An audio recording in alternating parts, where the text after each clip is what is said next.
మీరైతే చెప్పండి బ్రో అన్నారు. సత్య. ఇక్కడ మీరు వైజాగ్. వైజాగ్ గాజువాక. నెక్స్ట్ ఎలక్షన్స్పై మీ అభిప్రాయం ఏంటి? అభిప్రాయం ఇంకో 1 monthలో స్టార్ట్ అవుతుంది, చూస్తున్నారుగా ఇక్కడే అన్ని బళ్ళు తిరుగుతున్నాయి. మరి చూడాలి ఎవరు వస్తారో. మీరైతే ఎవరు వస్తారు అనుకుంటున్నారు? అంటే సేమ్ 50-50, బట్ ఎందుకో జగనే మళ్ళీ వస్తాడేమో అనుకుంటున్నాను నేనైతే. ఎందుకంటే వాళ్ళు ముగ్గురు కలిశారు కాబట్టి మరి ఏమైనా సింపతి క్రియేట్ అయ్యి ఇటు ఏమైనా వస్తుందో ఏంటో మరి చూడాలి.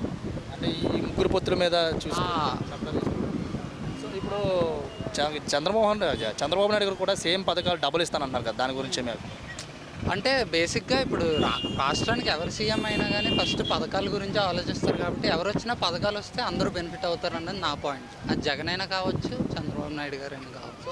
జగన్మోహన్ రెడ్డి గారు ఎన్ని మార్కులు ఇస్తారు? 60 to 65. 175 వస్తారు. రాలేదు, కష్టం. ఎందుకంటే అందరూ ఈసారి కొంచెం నెగిటివిటీ కూడా చాలా ఎక్కువ ఉంది రాజకీయాల్లో, బాగా ఉంది ఈసారి ఆంధ్రప్రదేశ్లో. ఫుల్ ఫైట్గా అందరూ చూడాలి ఏం జరుగుతుందో.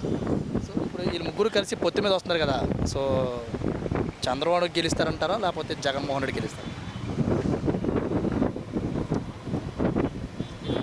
ముగ్గురు కలిసి వస్తే గెలుస్తారంటారా లేకపోతే సింగిల్గా వస్తున్నా ఈయన గెలుస్తారు?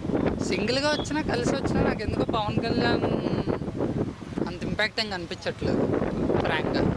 మెయిన్ అది మేబీ ఈసారి 21 స్థానాల్లో, ఈసారైనా 11 స్థానాలు కానీ అట్లీస్ట్ 20 వస్తే గొప్పే.